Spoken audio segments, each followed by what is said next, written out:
नमस्कार दोस्तों, आप सबका मैं अपने चैनल में स्वागत करती। आज की कहानी है मुंशी प्रेमचंद जी के द्वारा लिखा गया कहानी कर्तव्य और प्रेम। ये कहानी उनके वरदान उपन्यास का चतुर्थ भाग। तो चलिए कहानी को शुरू करते हैं। जब तक बिरजन ससुराल से ना आई थी तब तक उसकी दृष्टि में एक हिंदू पतिव्रता के कर्तव्य और आदर्श का कोई नियम स्थिर न हुआ था। घर में कभी पति संबंधी चर्चा भी ना होती थी। उसने स्त्री धर्म की पुस्तकें अवश्य पढ़ी थी, परंतु उनका कोई चिरस्थायी प्रभाव उस पर ना हुआ था। कभी उसे यह ध्यान ही ना आता था कि यह घर मेरा नहीं है और मुझे बहुत शीघ्र ही यहाँ से जाना पड़ेगा। परंतु जब वह ससुराल में आई और अपने प्राणनाथ पति को प्रतिक्षण आंखों के सामने देखने लगी तो सनई सनई चित्त वृत्तियों में परिवर्तन होने लगा। ज्ञात हुआ कि मैं कौन हूँ, मेरा क्या कर्तव्य है, मेरा क्या धर्म और क्या उसके निर्वाह की नीति है। अगली बातें स्वप्नवत जान पड़ने लगी। हाँ, जिस समय स्मरण हो जाता कि अपराध मुझसे ऐसा हुआ है जिसकी कालिमा को मैं मिटा नहीं सकती, तो स्वयं लज्जा से मस्तक झुका लेती और अपने को उसे आश्चर्य होता कि मुझे लल्लू के सम्मुख जाने का साहस कैसे हुआ। कदाचित इस घटना को वह स्वप्न समझने की चेष्टा करती। तब लल्लू का सौजन्यपूर्ण चित्र उसे सामने आ जाता और वह हृदय से उसे आशीर्वाद देती। परंतु आज जब प्रताप चंद्र की क्षुद्र हृदयता से उसे यह विचार करने का अवसर मिला कि लल्लू उस घटना को अभी भूला नहीं है, उसकी दृष्टि में अब मेरी प्रतिष्ठा नहीं रही, यहाँ तक कि वह मेरा मुख भी नहीं देखना चाहता, तो उसे ग्लानिपूर्ण क्रोध उत्पन्न हुआ। प्रताप की ओर से चित्त लीन हो गया और उसकी जो प्रेम और प्रतिष्ठा उसके हृदय में थी वह पल भर में जल कण की भांति उड़ने लगी। स्त्रियों का चित्त बहुत शीघ्र प्रभावग्राही होता है। जिस प्रताप के लिए वह अपना अस्तित्व धूल में मिला देने को तत्पर थी, वही उसके एक बाल व्यवहार को भी क्षमा नहीं कर सकता। क्या उसका हृदय ऐसा संकीर्ण है? वह विचार बिरजन के हृदय में कांटे की भांति खटकने लगा। आज से बिरजन की सजीवता लुप्त हो गई। चित्त पर एक बोझ सा रहने लगा। सोचती कि जब प्रताप मुझे भूल गए और मेरी रत्ती भर भी प्रतिष्ठा नहीं करते, तो इस शोक से मैं क्यों अपना प्राण धुलाऊं। जैसे राम तुलसी से, वैसे तुलसी राम से। यदि उन्हें मुझसे घृणा है, यदि वह मेरा मुख नहीं देखना चाहते हैं, तो मैं भी उनका मुख देखने से घृणा करती हूँ और मुझे उनसे मिलने की इच्छा नहीं। अब वह अपने ही ऊपर झल्ला उठती कि मैं प्रतिक्षण उन्हीं की बातें क्यों सोचती हूँ और संकल्प करती कि अब उनका ध्यान भी मन में ना आने दूंगी। पर तनिक देर में ध्यान फिर उन्हीं की ओर जा पहुंचता और वे ही विचार उसे बेचैन करने लगते। हृदय के इस संताप को शांत करने के लिए वह कमलाचरण को सच्चे प्रेम का परिचय देने लगी। वह थोड़ी देर के लिए कहीं चला जाता तो उसे उलाहना देती। जितने रुपए जमा कर रखे थे वे सब दे दिए कि अपने लिए सोने की घड़ी और चेन मोल ले लो। कमला ने इनकार किया तो उदास हो गई। कमला यूं ही उसका दास बना हुआ था। उसके प्रेम का बाहुल्य देखकर और भी जान देने लगा। मित्रों ने सुना तो धन्यवाद देने लगे। मियाँ हमीद और सैयद अपने भाग्य को सिकारने लगे कि ऐसी स्नेही स्त्री हमको ना मिली। तुम्हें वह बिन मांगे ही रुपए देती है और यहाँ स्त्रियों की खींचतान से नाक में दम है। चाहे अपने पास कानी कौड़ी ना हो, पर उनकी इच्छा अवश्य पूरी होनी चाहिए, नहीं तो प्रलय मच जाए। अजी और क्या कहे, कभी घर में एक बीड़े पान के लिए भी चले जाते हैं तो वहाँ भी 10-5 उल्टी सीधी सुने बिना नहीं चलता। ईश्वर हमको भी तुम्हारी सी बीवी दे। यह सब था। कमलाचरण भी प्रेम करता था और बिरजन भी प्रेम करती थी, परंतु प्रेमियों को संयोग से जो हर्ष प्राप्त होता है उसका बिरजन के मुख पर कोई चिन्ह दिखाई नहीं देता था। वह दिन दिन दुबली और पतली होती जाती थी। कमलाचरण शपथ दे दे कर पूछता कि तुम दुबली क्यों होती जाती हो। उसे प्रसन्न करने के जो जो उपाय हो सकते करता। मित्रों से भी इस विषय में सम्मति लेता, पर कुछ लाभ ना होता था। बिरजन हंसकर कह दिया करती कि तुम कुछ चिंता ना करो, मैं बहुत अच्छी तरह हूँ। वह कहते कहते उठकर उसके बालों में कंघी लगाने लगती या पंखा झलने लगती। इन सेवा और संस्कारों से कमलाचरण फूला न समाता, परंतु लकड़ी के ऊपर रंग और रोगन लगाने से वह कीड़ा नहीं मरता जो उसके भीतर बैठा हुआ उसका कलेजा खाए जाता है। यह विचार कि प्रताप चंद्र मुझे भूल गए और मैं उनकी नज़र में गिर गई, शूल की भांति उसके हृदय को व्यथित किया करता था। उसकी दशा दिनों दिन बिगड़ती गई, यहाँ तक कि बिस्तर पर से उठना तक कठिन हो गया। डॉक्टरों की दवाएं होने लगी। उधर प्रताप चंद्र का प्रयाग में जी लगने लगा था। व्यायाम का तो उसे व्यसन था ही, वहाँ इसका बड़ा प्रचार था। मानसिक बोझ हल्का करने के लिए शारीरिक श्रम से बढ़कर और कोई उपाय नहीं है।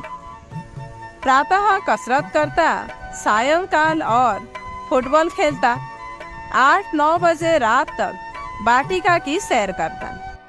इतने परिश्रम के पश्चात चारपाई पर गिरता तो प्रभात होने ही पर आँख खुलती।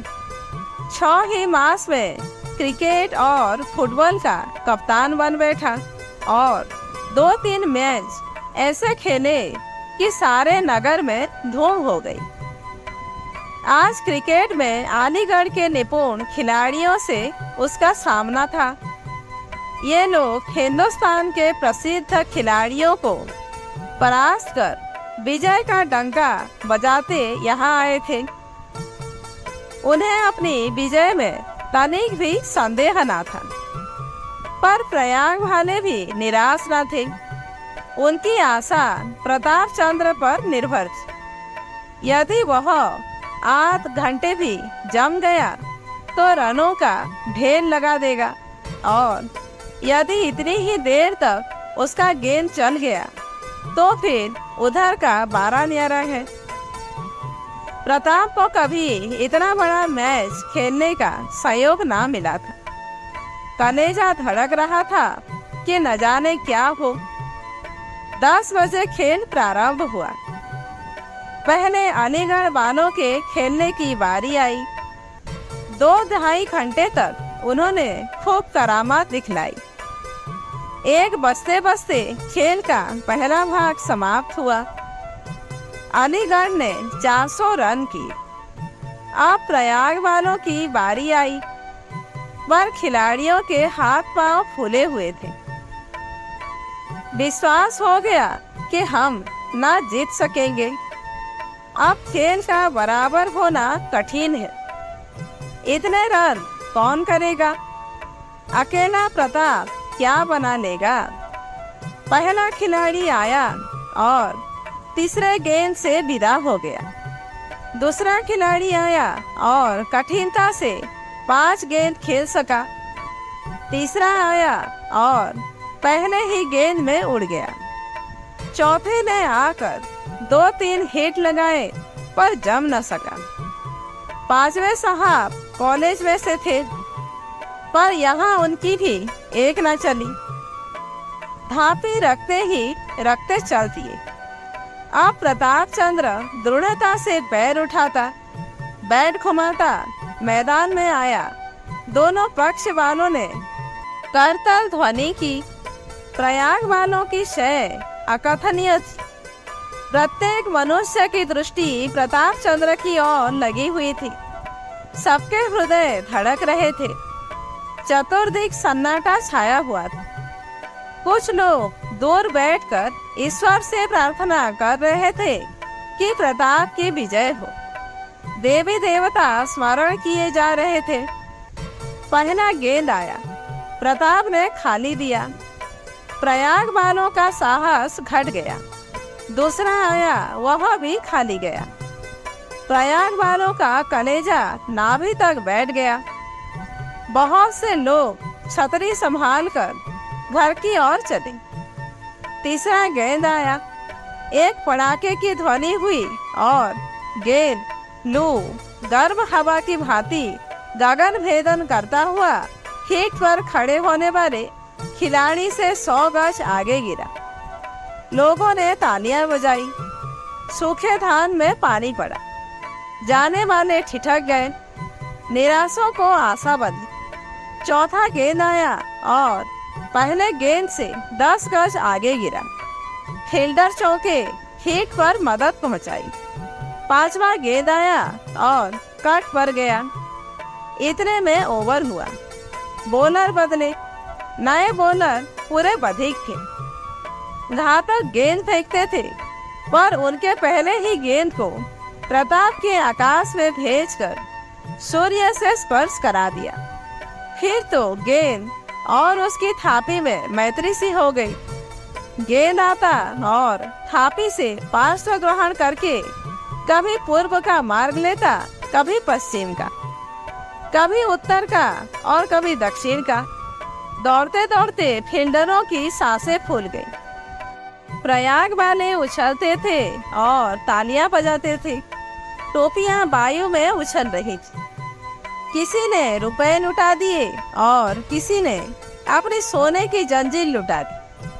विपक्षी सब मन में कुड़ते छल्लाते, कभी क्षेत्र का क्रम परिवर्तन करते, कभी बॉलर परिवर्तन करते, पर चातुरी और क्रीड़ा कौशल निरर्थक हो रहा था। गेंद की थापी से मित्रता दृढ़ हो गई थी। पूरे 2 घंटे तक प्रताप पड़ाके, बम गोले और हवाइयां छोड़ता रहा और फील्डर गेंद की ओर इस प्रकार लपकते जैसे बच्चे चंद्रमा की ओर लपकते। रनों की संख्या 300 तक पहुंच गई। विपक्षियों के छक्के छूटे। हृदय ऐसा भरा गया कि एक गेंद भी सीधा था। यहाँ तक कि प्रताप ने 50 रन और किए और अब उसने अंपायर से तनिक विश्राम करने के लिए अवकाश मांगा। उसे आता देखकर सहस्रों मनुष्य उसी ओर दौड़े और उसे बारी बारी से गोद में उठाने लगे। चारों ओर भगदड़ मच गई। सैकड़ों छाते, छड़ियां, टोपियां और जूते ऊर्ध्वगामी हो गए, मानो वे भी उमंग में उछल रहे। ठीक उसी समय तार घर का चपरासी साइकिल पर आता हुआ दिखाई दिया। निकट आकर बोला, प्रताप चंद्र किसका नाम है? प्रताप ने चौंक कर उसकी ओर देखा और चपरासी ने तार का लिफाफा उसके हाथ में रख दिया। उसे पढ़ते ही प्रताप का बदन पीला हो गया। दीर्घ श्वास लेकर कुर्सी पर बैठ गया और बोला, यारों, अब मैच का निपटारा तुम्हारे हाथ में है। मैंने अपना कर्तव्य पालन कर दिया। इसी डाक से घर चला जाऊंगा। यह कहकर वह बोर्डिंग हाउस की ओर चला। सैकड़ों मनुष्य पूछने लगे, क्या है, क्या है? लोगों के मुख पर उदासी छा गई, पर उसे बात करने का कहाँ अवकाश। उसी समय तांगे पर चढ़ा और स्टेशन की ओर चला। रास्ते भर उसके मन में तर्क वितर्क होते रहे। बार बार अपने को धिक्कार देता कि क्यों ना चलते समय उससे मिल लिया। न जाने अब भेंट हो कि ना हो, ईश्वर ना करे कहीं उसके दर्शन से वंचित रहूं। यदि रहा तो मैं भी मुंह में कालिक पोत कहीं मर रहूंगा। यह सोचकर कई बार रोया। 9 बजे रात को गाड़ी बनारस पहुंची। उस पर से उतरते ही सीधा श्यामाचरण के घर की ओर चला।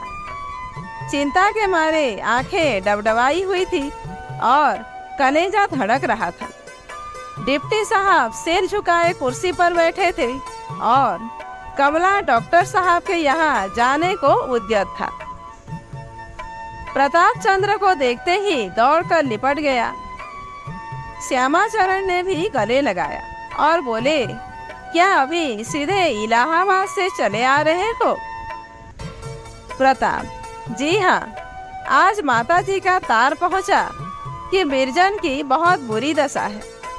क्या अभी वही दशा है?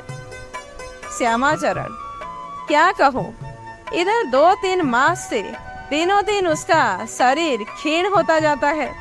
औषधियों का कुछ भी असर नहीं होता। देखें ईश्वर की क्या इच्छा है। डॉक्टर साहब तो कहते थे क्षय रोग है, पर वैद्यराज जी हृदय दौर्बल्य बतलाते हैं।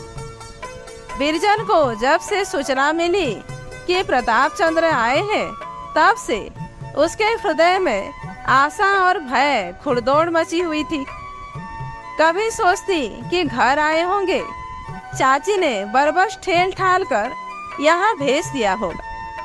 फिर ध्यान हुआ हो न हो मेरी बीमारी का समाचार पा घबरा कर चले आए हो, परंतु नहीं, उन्हें मेरी ऐसी क्या चिंता पड़ी है।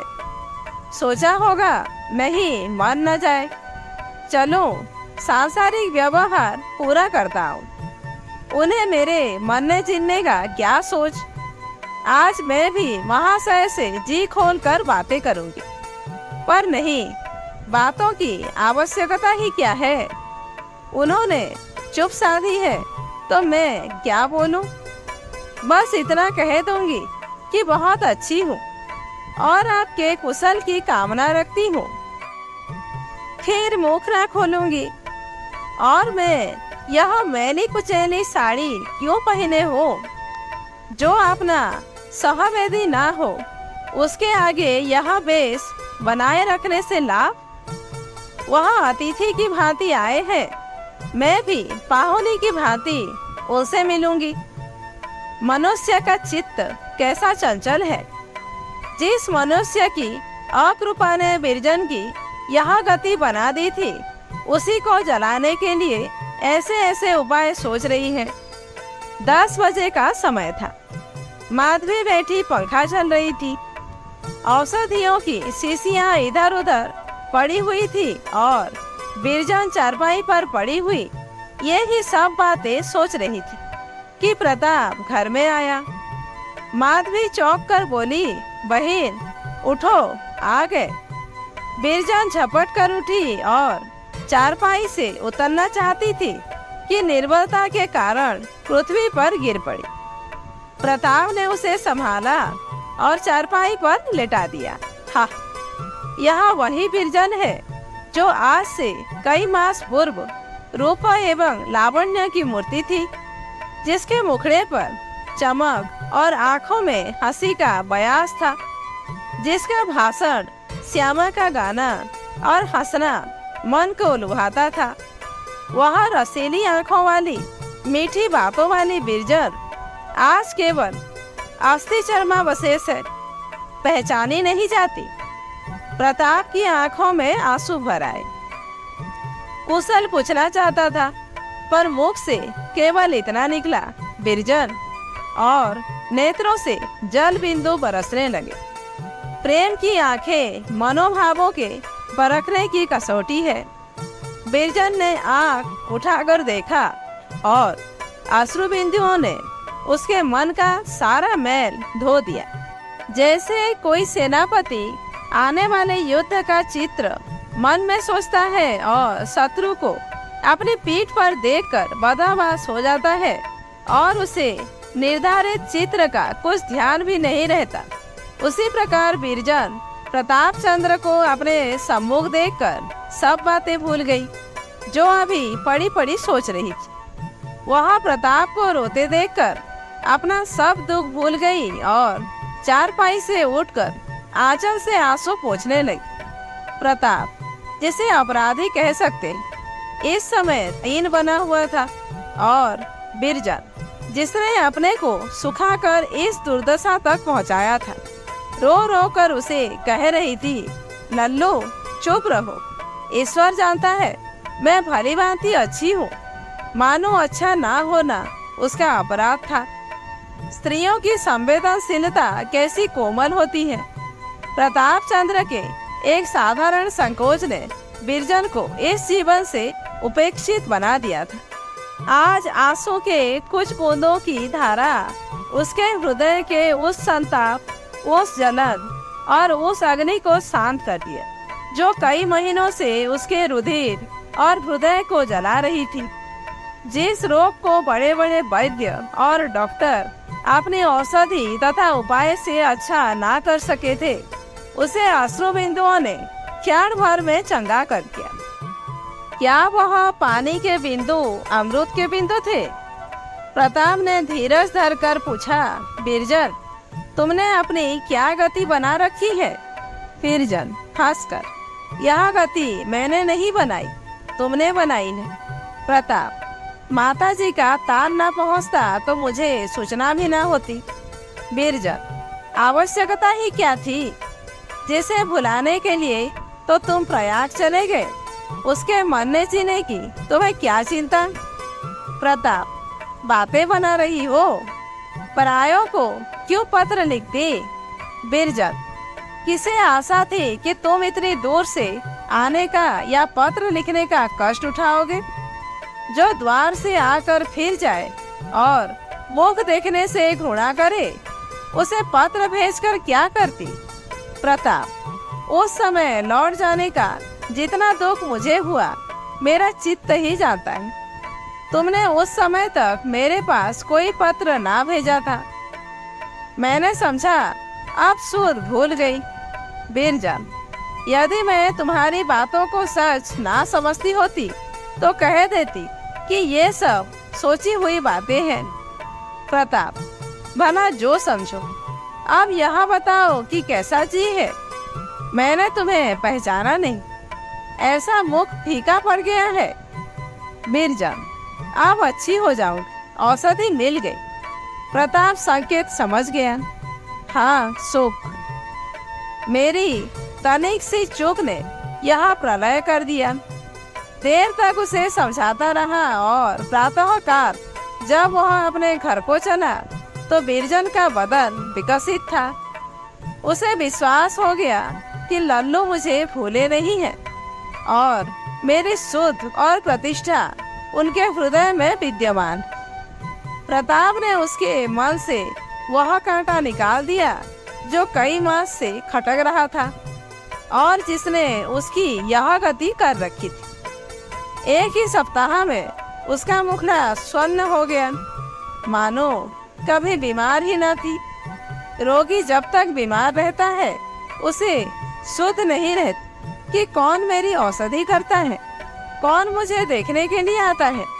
वह अपने ही कष्ट में इतना मस्त रहता है कि किसी दूसरे की बात का ध्यान नहीं रहता, उसके हृदय में उत्पन्न नहीं होता। पर जब वह आरोग्य हो जाता है तब उसे अपनी शुश्रूषा करने वालों का ध्यान और उनके उद्योग तथा परिश्रम का अनुमान होने लगता है और उसके हृदय में उनका प्रेम तथा आदर बढ़ जाता है। ठीक यही हालत बिरजन की थी।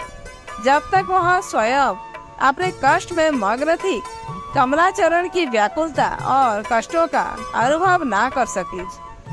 निस्संदेह वह उसकी खातिरदारी में कोई अंश शेष न रखती थी, परंतु यह व्यवहार पालन के विचार से होती थी, ना कि सच्चे प्रेम से।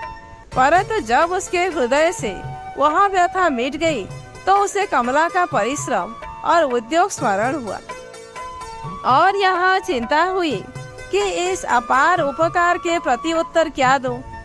मेरा धर्म था सेवा सत्कार से उन्हें सुख दे, पर सुख देना कैसा? उल्टे उनके प्राण ही की ग्राहक हुई हूँ। वे तो ऐसे सच्चे दिल से मुझे प्रेम करे और मैं अपना कर्तव्य ही ना पालन कर सकूं। ईश्वर को क्या मुंह दिखाऊंगी? सच्चे प्रेम का कमल बहुधा कृपा के भाव से खिल जाया करता है। जहाँ रूप यौवन संपत्ति और प्रभुता तथा स्वाभाविक सौजन्य प्रेम के बीच बोने में अकृतकार्य होते रहते हैं, वहाँ प्रायः उपकार का जादू चल जाता है। कोई हृदय ऐसा वज्र और कठोर नहीं हो सकता जो सत्य सेवा से द्रवीभूत ना हो जाए। कमला और बिरजन में दिनों दिन प्रीति बढ़ने लगी। एक प्रेम का दास था, दूसरी कर्तव्य की दास। स्वभाव ना था कि बिरजन के मुख से कोई बात निकले और कमलाचरण उसको पूरा ना कर सके, और योग्यता उन्हीं प्रयत्नों में व्यय होती थी।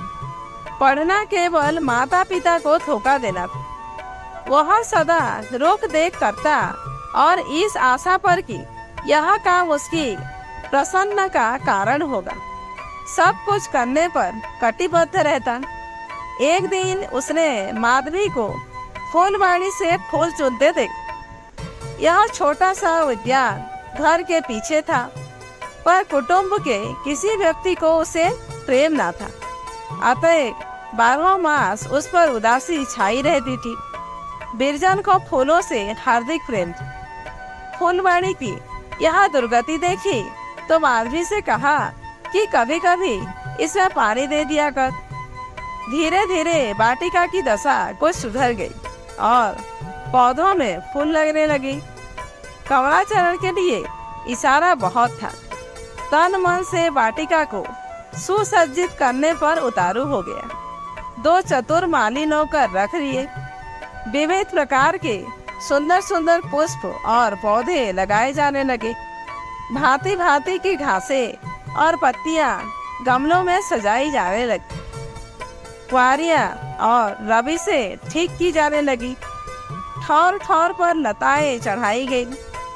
कमलाचरण सारे दिन हाथ में पुस्तक लिए फुलवाड़ी में टहलता रहता और मालियों को वाटिका की सजावट और बनावट की ताबीर किया करता था, केवल इसलिए कि बिरजन प्रसन्न हो। ऐसे स्नेह भक्त का जादू किस पर न चल जाएगा। एक दिन कमला ने कहा, आओ तुम्हें वाटिका की सैर कराऊं। बिरजन उसके साथ चली। चांद निकल आया था। उसके उज्ज्वल प्रकाश में पुष्प और पत्ते परम सौभाग्यमान थी। मंद मंद वायु चल रहा था। मोतियों और बेले की सुगंधी मस्तिष्क को सुरभित कर रही थी। ऐसे समय में बिरजन एक रेशमी साड़ी और एक सुंदर स्लीपर पहने रबीसों में टहलती दिख पड़ी। उसके बदन का विकास फूलों को लज्जित करता था। जान पड़ता था कि फूलों की देवी है। कमलाचरण बोला, आज परिश्रम सफल हो गया। जैसे कुमकुमे में गुलाब भरा होता है, उसी प्रकार बिरजन के नयनों में प्रेम रस भरा हुआ था।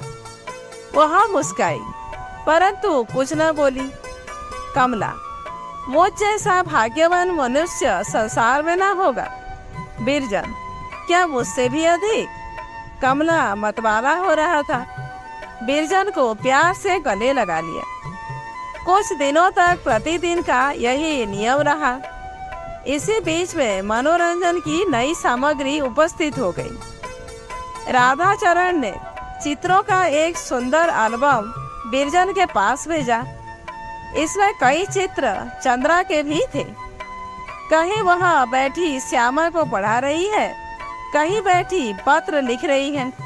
उसका एक चित्र पुरुष वेश में था। राधाचरण फोटोग्राफी की कला में कुशल थे। बिरजन को यह एल्बम बहुत भाया। फिर क्या था, कमला को धुन लगी कि मैं भी चित्र खींचूं।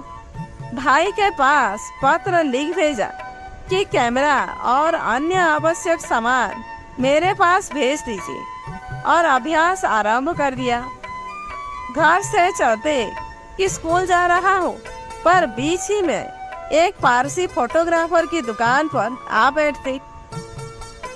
3-4 मास के परिश्रम और उद्योग से इस कला में प्रवीण हो गए, पर अभी घर में किसी को यह बात मालूम न थी।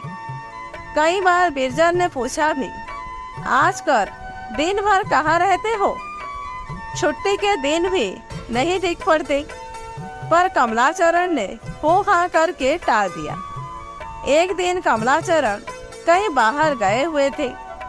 बिरजन के जी में आया कि लाओ प्रताप चंद्र को एक पत्र लिख डालूं, पर बॉक्स खोला तो चिट्ठी का कागज न था।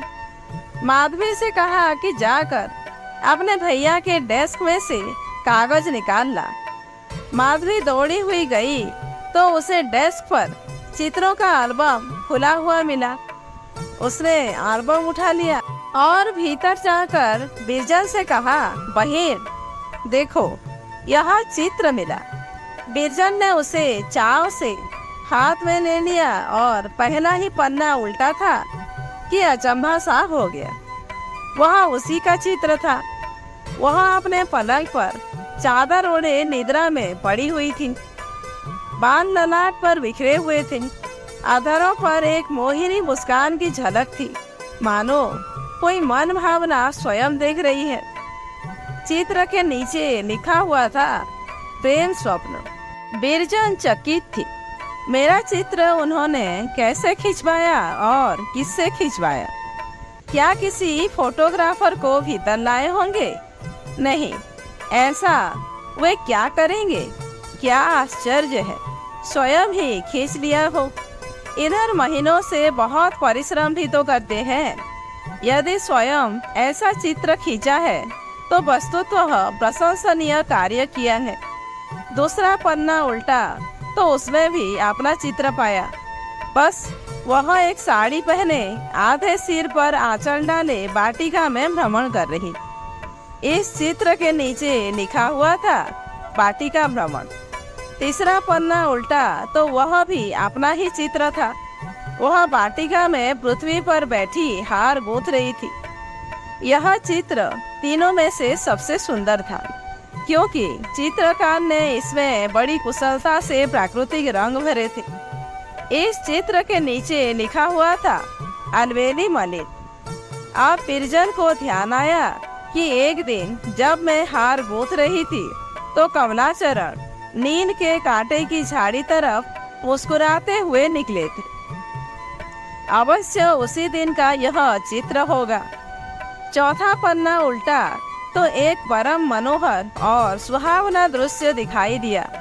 निर्मल जल से लहराता हुआ एक सरोवर था और उसके दोनों तीरों पर जहाँ तक दृष्टि पहुँचती थी, गुलाबों की छटा दिखाई देती थी। उनके कोमल पुष्प वायु के झोंका से लचके जाते थे।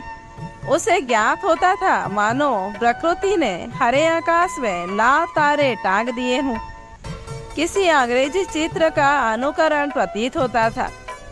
एल्बम के और पन्ने अभी कोरे थे।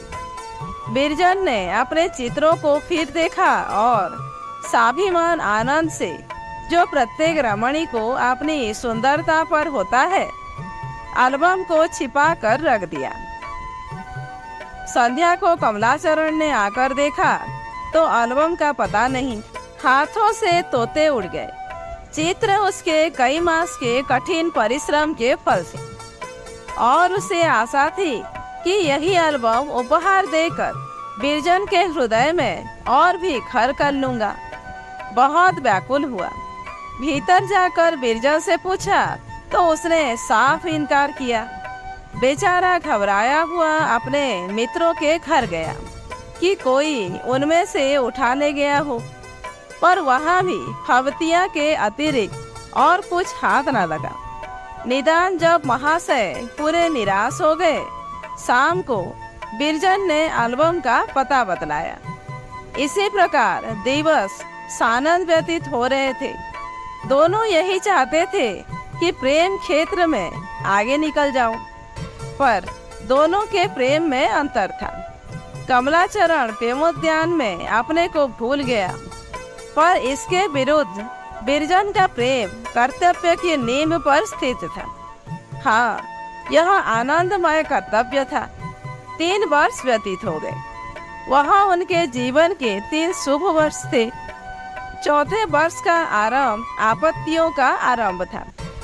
कितने ही प्राणियों को संसार की सुख सामग्रियां इस परिमाण से मिलती है कि उनके लिए दिन सदा होली और रात्रि सदा दिवाली रहती है, पर कितने ही ऐसे हतभाग्य जीव हैं जिनके आनंद के दिन एक बार बिजली की भांति चमककर सदा के लिए लुप्त हो जाते हैं। बिरजन उन्हीं अभागों में थी। बसंत की ऋतु थी। सिरी सिरी वायु चल रही थी। सर्दी ऐसे कड़ाके की पड़ती थी कि कुओं का पानी जम जाता था। उस समय नगरों में प्लेग का प्रकोप हुआ। सहस्रों मनुष्य उसके भेंट होने लगे। एक दिन बहुत बड़ा ज्वर आया। एक गिल्टी निकली और चल बसा। गिल्टी का निकलना मानो मृत्यु का संदेश था।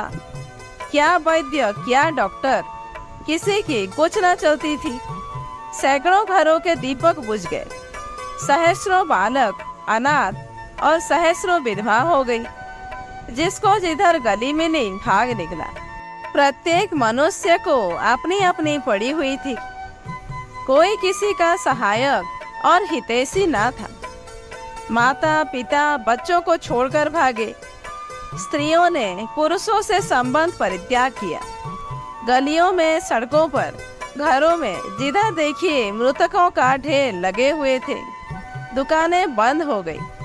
द्वारों पर ताले बंद हो गए। चतुर्दिक धूल उड़ती थी। कठिनता से कोई जीवधारी चलता फिरता दिखाई देता था। और यदि कोई कार्यवश घर से निकला पड़ता था तो ऐसे शीघ्रता से पांव उठाता मानो मृत्यु का दूत उसका पीछा करता आ रहा है। सारी बस्ती उजड़ गई। यदि आबाद थे तो कब्रिस्तान या श्मशान। चारों ओर डाकुओं का बन आई। दिन दोपहर तोल लुटते थे और सूर्य के प्रकाश में सेंधे पड़ती थी। उस दारुण दुख का वर्णन नहीं हो सकता। बाबू श्यामाचरण परम दृढ़ चित्त मनुष्य थे। गृह के चारों ओर मोहल्ले के मोहल्ले शून्य हो गए थे, पर वे अभी तक अपने घर में निर्भय जमे हुए थे। लेकिन जब उनका साहस मर गया तो सारे घर में खलबली मच गई। गांव में जाने की तैयारियां होने लगी। मुंशी जी ने उस जिले के कुछ गांव मोल ले लिए थे और मच गांव नामी ग्राम में एक अच्छा सा घर भी बनवा रखा था। उनकी इच्छा थी कि पेंशन पाने पर यहीं रहूंगा। काशी छोड़कर आगरे में कौन मरने जाए। बिरजन ने यह सुना तो बहुत प्रसन्न हुई। ग्राम्य जीवन के मनोहर दृश्य उसके नेत्रों में फिर रहे थे। हरे भरे वृक्ष और लहलहाते हुए खेत, हरिणों की क्रीड़ा और पक्षियों का कलरव। यह छटा देखने के लिए उसका चित्त लालायित हो रहा था। कमलाचरण शिकार खेलने के लिए अस्त्र शस्त्र ठीक करने लगे, पर अचानक मुंशी जी ने उसे बुलाकर कहा कि तुम प्रयाग जाने के लिए तैयार हो जाओ। प्रताप चंद्र वहां तुम्हारी सहायता करेगा।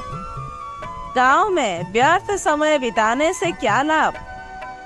इतना सुनना था कि कमलाचरण की नानी मर गई।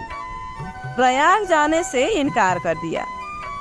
बहुत देर तक मुंशी जी उसे समझाते रहे, पर वह जाने के लिए राजी ना हुआ। निदान उनके इन अंतिम शब्दों ने यह निपटारा कर दिया, तुम्हारे भाग्य में विद्या लिखी ही नहीं है। मेरा मूर्खता है कि उससे लड़ता हूँ। बिरजन ने जब यह बात सुनी तो उसे बहुत दुख हुआ। बिरजन यद्यपि समझती थी कि कमला का ध्यान पढ़ने में नहीं लगता, पर जब तब यह अरुचि उसे बुरी न लगती थी, बल्कि कभी कभी उसका जी चाहता कि आज कमला का स्कूल ना जाना अच्छा था। उसकी प्रेममय वाणी उसके कानों का बहुत प्यारी मालूम होती थी। जब उसे यह ज्ञात हुआ कि कमला ने प्रयाग जाना अस्वीकार किया है और लाला जी बहुत समझा रहे हैं, तो उसे और भी दुख हुआ, क्योंकि उसे कुछ दिनों अकेले रहना स्वीकृत था। कमला पिता को आज्ञा उल्लंघन करे यह सह्य न था। माधवी को भेजा कि अपने भैया को बुलाना, पर कमला ने जगह से ना हिलने की शपथ खा ली थी। सोचता कि भीतर जाऊंगा तो यहाँ अवश्य प्रयाग जाने के लिए कहेगी। वह क्या जाने कि यहाँ हृदय पर क्या बीत रही है। बातें तो ऐसी मीठी मीठी करती है, पर जब कभी प्रेम परीक्षा का समय आ जाता है तो कर्तव्य और नीति की ओट में मुख छिपाने लगती है। सत्य है कि स्त्रियों में प्रेम की गंध ही नहीं होती। जब बहुत देर हो गई और कमला कमरे से ना निकला, तब बिरजल स्वयं आई और बोली, क्या आज घर में ना आने की शपथ खा ली है? राह देखते देखते आंखें पथरा गई। कमला, भीतर जाते भय लगता है। बिरजल, अच्छा चलो मैं संग संग चलती। अब तो नहीं डरोगे? कमला, मुझे प्रयाग जाने की आज्ञा मिली। बिरजल, मैं भी तुम्हारे साथ चलूंगी। यहाँ कहकर बिरजल ने कमलाचरण की ओर आंखें उठाई। उनमें अंगूर के दाने लगे हुए थे। कमला हार गया। इस मोहनी आंखों में आंसू देखकर किसका हृदय था कि अपने हठ पर दृढ़ रहता। कमला ने उसे अपने कंठ से लगा लिया और कहा, मैं जानता था कि तुम जीत जाओगी, इसलिए भीतर ना जाता था। रात भर प्रेम वियोग की बातें होती रही। बार बार आंखें परस्पर मिलती, मानो वे फिर कभी ना मिलेंगी। सो किसे मालूम था कि यह अंतिम भेंट है। बिरजल को फिर कमला से मिलना नसीब ना हुआ। तो दोस्तों, आज की कहानी यहीं पर समाप्त होती है। कहानी कैसी लगी कमेंट करके ज़रूर बताइए। अच्छी लगी हो तो एक लाइक कीजिए, जानने वालों को शेयर कीजिए, और ऐसे ही वीडियोज आगे देखने के लिए मेरे चैनल को सब्सक्राइब करना मत भूलिए।